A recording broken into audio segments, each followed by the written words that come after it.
This week we are taking a tour of the Borromeo Islands on the Borromeo Tourist Circuit. It's going to take us to Isola Madre, Isola Bella, Rocco di Angera, and the wildlife park in Stresa, which is called Parco Pallavicino. We'll also be stopping at Isola Pescatori, which is where we stayed last year when we spent a month up in this area.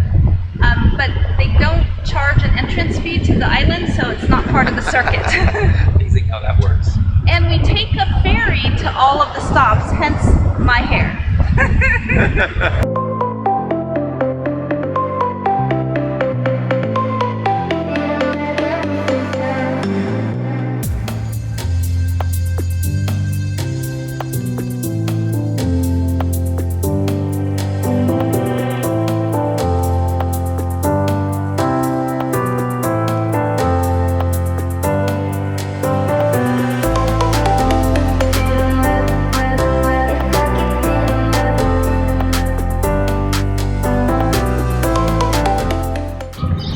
Welcome to Isola Madre.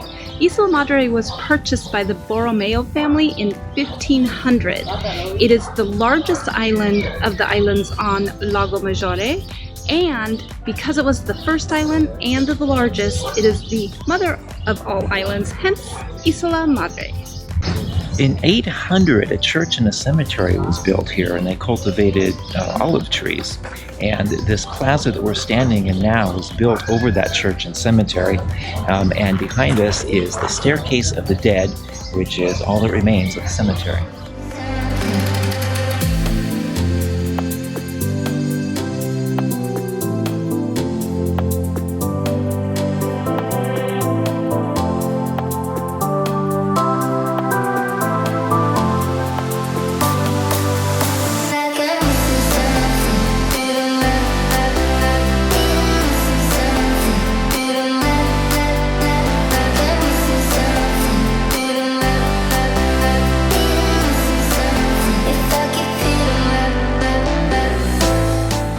In June of 1862, the Borromeo family had a packet of seeds brought in from the Himalayas.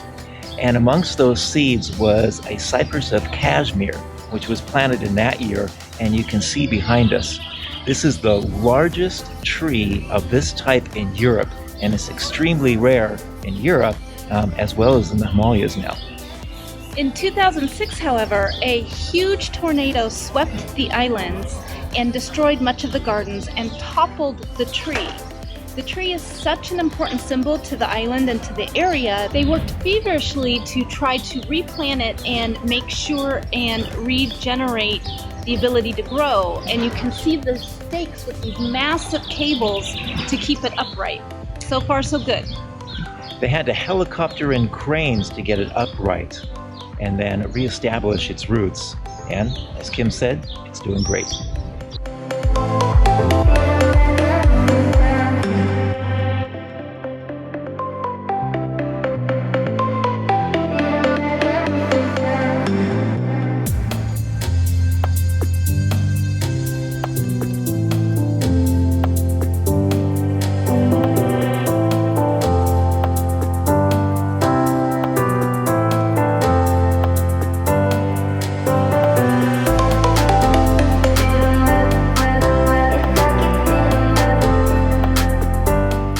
Gardens here are really beautiful and full of rare plants and trees and just really unexpected things like the bamboo and the palm trees here in northern Italy by the Alps. The peacocks wandering around. The palace I thought was a little on the small side, but For a palace, yeah. It was beautiful and had a lot of tapestries and beautiful artwork. A little dark, if you ask me. And then they had creepy little men positioned in the hallways. Mannequins, not real people. Creepy looking mannequins, yeah. I was really impressed with the Marionette Theater and the Puppet Theater, which was really intricate and really pretty magnificent, although a little creepy for small kids, I think. Though creepy for me too. I don't like the whole dolly marionette thing going on. And you know, I thought it was really interesting the one display they had where it was the skeletons and really scary stuff. And this is for kids, so No wonder kids had good behavior back then. They were scared to death. You will go to the puppet theater. Anyway, it is worth the see. It's about, I'd say you probably spend about 2 hours here. There is a coffee shop and a bar and a restaurant here where the prices are pretty similar to what you're going to find anywhere else. So you can come have a coffee or a drink and enjoy an afternoon on the island.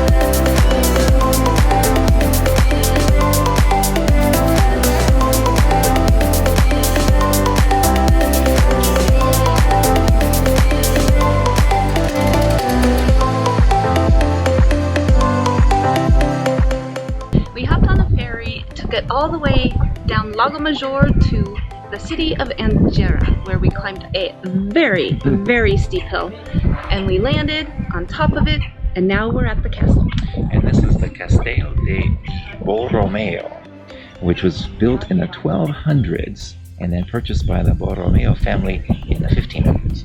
And they purchased it for 12,800 imperial lira. Now, if we'd done our homework, we'd tell you what that meant, but we didn't, so we'll include it in the comments, or someone else can include it in the comments for us. Look it up and let us know. Let's go take a look.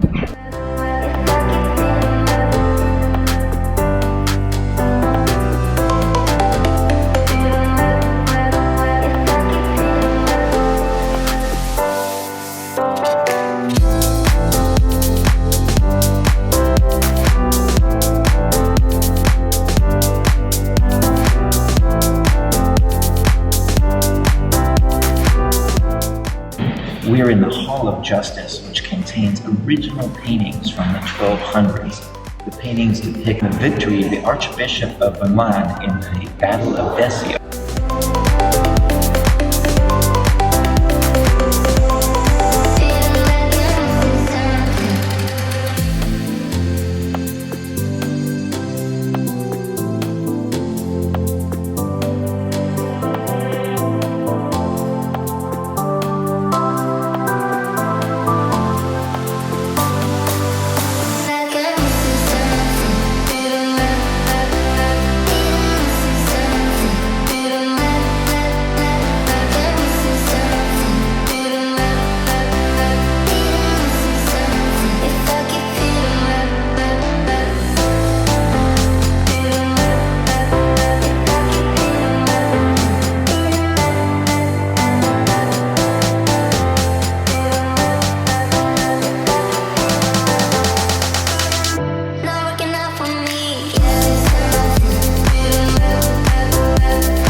To get from the Embarcadero at Stresa to Parco Pallavicino is about a 20-minute walk, but as you can see, it's a beautiful walk.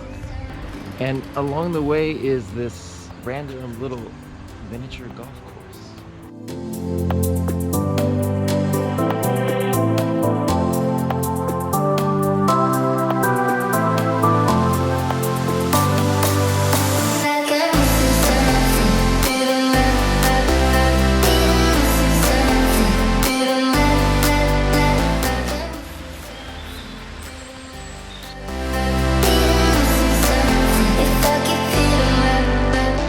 So we are inside the grounds of Parco Pallavicino, which in our first few minutes here is totally green and lush with waterfalls, and they say wildlife, although we haven't seen it. It's a take your breath away type of place when you walk beautiful. in here. We're only 100 or 200 meters into the park, and we just are stopping every few feet to take video and pictures. It's so amazing. In fact, we have this beautiful backdrop behind us, and as we have that, we're looking over Lago Maggiore. We didn't know which way to film. Anyway, the original, this was a private residence originally built in 1855.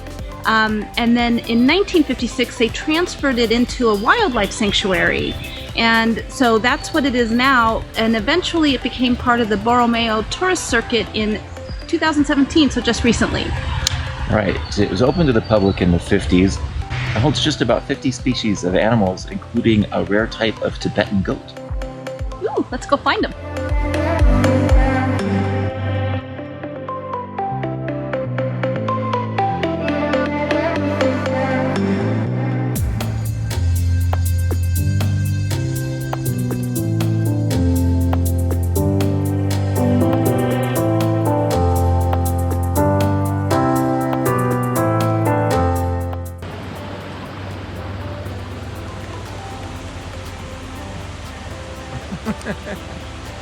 Oh my god, his eyeball followed me.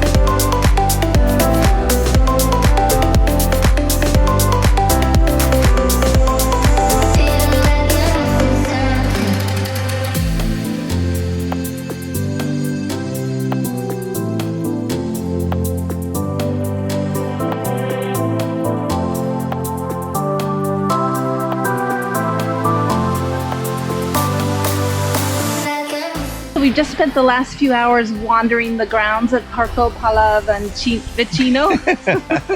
Okay, I Our tried. Italian is improving at least. So here's a pro tip. Come right when it opens on a day where they forecast rain, and you will be the only people in the park for 2 hours or so. Yeah, it was really nice to have this essentially all to ourselves. We're for just the last maybe half hour. Yeah, we're just starting to see people now. And now we are headed over to Isola Bella. Well, let's do it.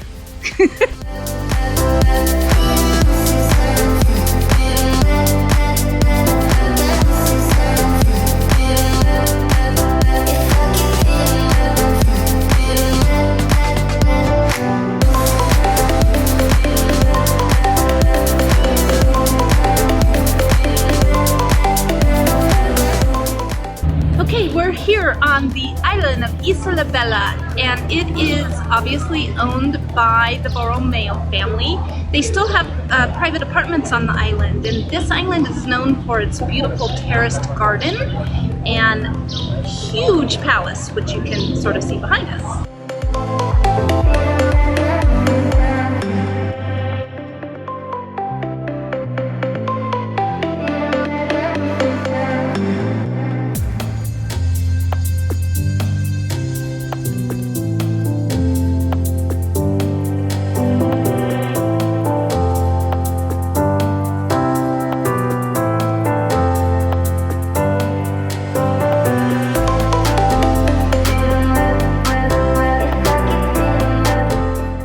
house was constructed between 1630 and 1690 and was temporarily interrupted and not finished until 1959.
Isola Pescatori, which is where we stayed for over a month last summer. And we have come back to this restaurant, which has a very long name, and we'll put it down below, to have one of our favorite things. It's a fish risotto, and it has this really beautiful long Italian name, which we'll also put down in the caption. The owner of the restaurant daily goes into the lake and fishes, and then what he brings back is what he serves here at the restaurant. So here is the dish, and it is super flavorful and just absolutely delicious. It is so good. The flavor is so good. I'm not a big fish eating person. I don't like a lot of fishy stuff, but this is like one of my favorite meals. And we've only been able to find it here.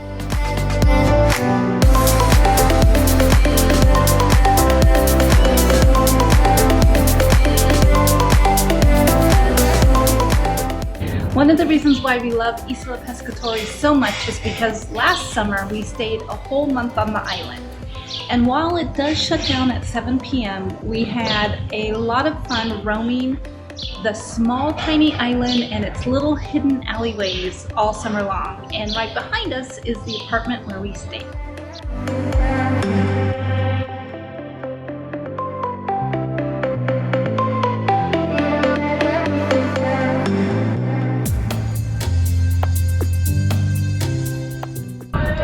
The church at the center of the island, San Vittore, was built in the 11th century, and it has paintings from